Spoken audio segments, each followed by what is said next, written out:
Assalomu alaykum, efirda sizlar bilan Sharq.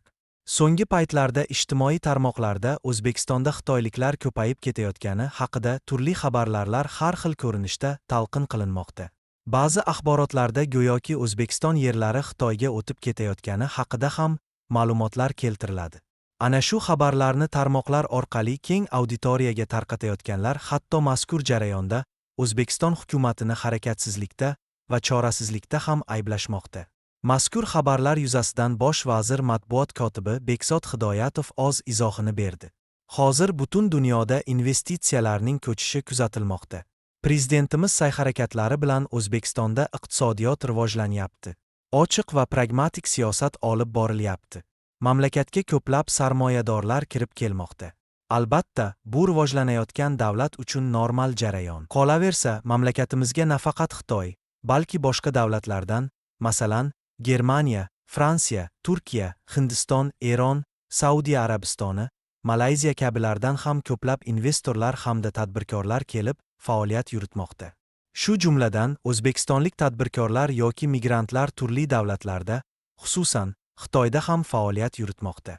Hozir dunyoning istalgan mamlakatida o'zbek mahallalaridan tortib, o'zbek tilida yozilgan nomlari magazin va milliy oshxonalarigacha topish mumkin.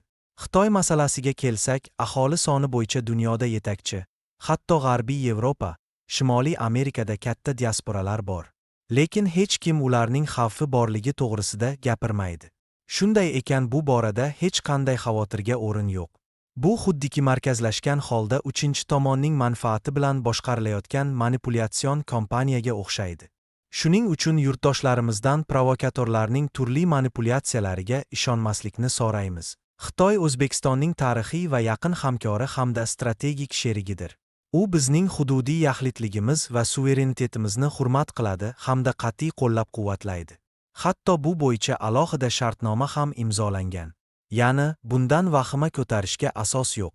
Yana bir misol, O'zbekistonda tahsil olayotgan talabalar orasida hindistonliklar ham ko'pchilikni tashkil qiladi. Bugungi kunda, agar adashmasam, 6000 nafardan ziyod hindistonlik aynan O'zbekiston otmlarida tahsil olmoqda.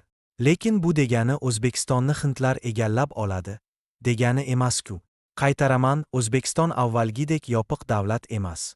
Odamlardan biroz toqatli bo'lishni, turli xil yolg'on yoki provokatsion axborotlarga uchmaslikni so'raymiz, dedi Bekzod Hidoyatov. Bizni kuzatib borish uchun Sharq kanaliga obuna bo'ling va videolarga like bosishni unutmang.